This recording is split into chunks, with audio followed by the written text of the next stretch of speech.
That item is still super good. As here we go, guys. We're going into game number 2. This time, Hummel. All of a sudden, Viper just has better combat stats, more sustain, better lane position, hangs out with the Phyllis dude. And look at this.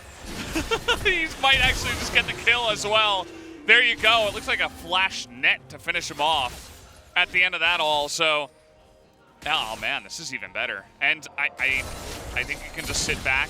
You don't have to push. Looks like he might be pushing though.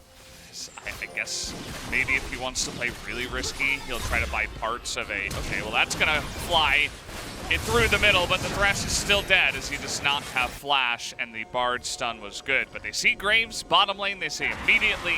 It's 8.5 minutes in the game, and unless you can solo it without pulling your laners, it's just such a joke of an objective, especially if you're outscaling the opponent. Or we're just gonna fight. Young Jay is going to go down. Balrog taking an immense amount of damage, but he's gonna get the Lantern actually from way downtown, but Cuvée getting exhausted here should still be enough to take him down.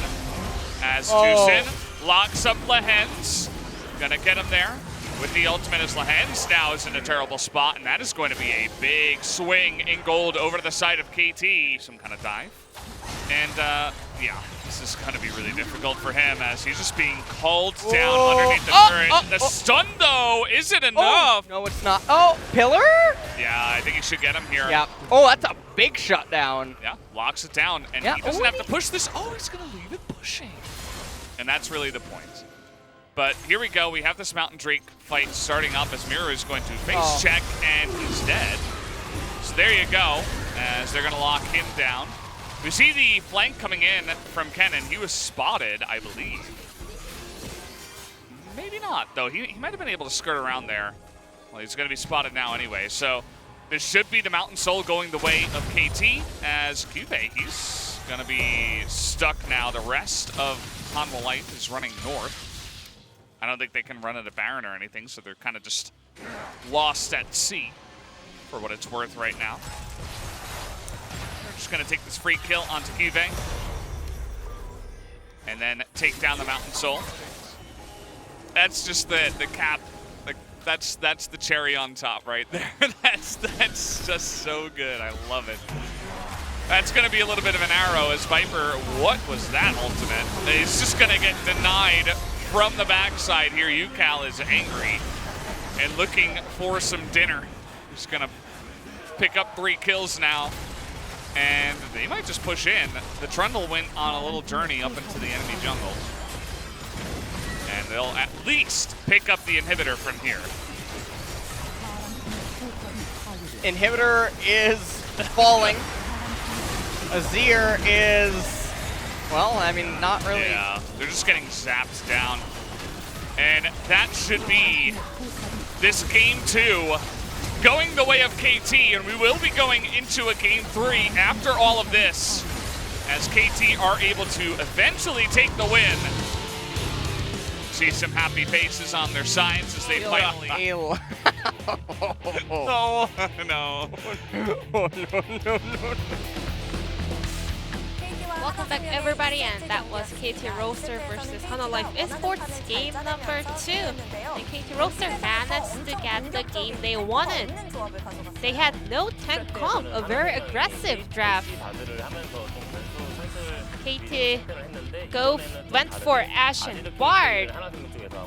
And this time around, Hanwha Life Esports was the one picking Caitlyn and Azir. But in the current meta, it is really important to get the picks that can set up some of the active plays and proactive plays in game. Well, if you only go for the laning phase and picking up some of the neutral objective, well, this does not get a lot of value. And KT Roaster was able to block all the possible plans coming out from Hanwha Life Esports.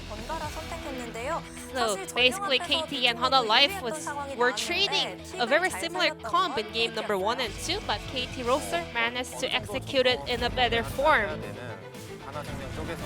So Hanwha Life, they needed to pull off somewhat a controlled style of League of Legends, so they went for a Herald at 8-minute mark.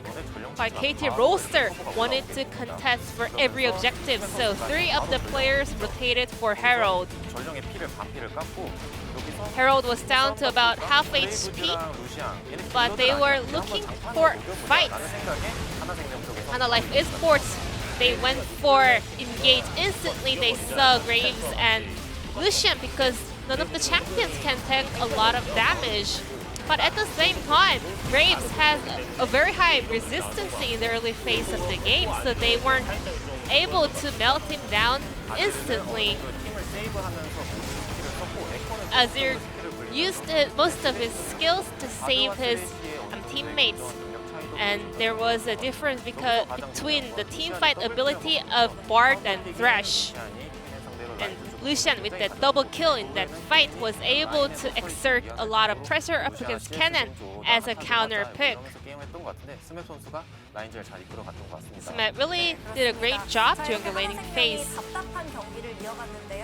Hana Life was not having the best game they wanted, so they was looking for a team fight. However, KT Roaster was the one punishing this kind of attempt.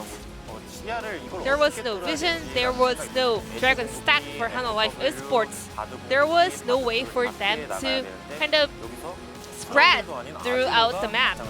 So Azir was the front liner to escape this kind of situation, but this doesn't really make sense. So just like Yukal got cut out in game number 1, Miru this time around, Azir got cut out as well. Maybe Miru does not have enough experience yet, so he went for a very bold face check. And Kennen was so flustered at that moment, not even sure where he wants to go, so he was just roaming around the map and the river for a bit of a long time. Yukal came back with a stronger performance compared to game 1.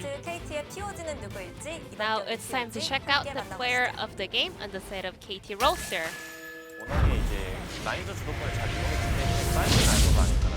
Well, this time around it was support on Bard. Tuzin got the 3rd POG of the split because this time around all 5 KT Roaster players were doing a fantastic job, and some of the analysts actually predicted that the players that went for the sideline could pick it up, but it was actually Tuzin with his POG under his belt. Bard was especially really smart with his utilization of his ultimate. And Tuzin's Bard was really aggressive compared to other Bard players. So we had a very split vote over here. But had enough for the Lord Savior of this POG vote, this could be a little bit different, but Tuzin managed to lock his POG for this game. KT Roaster still can keep their playoff hopes alive, so let's move on to game number 3.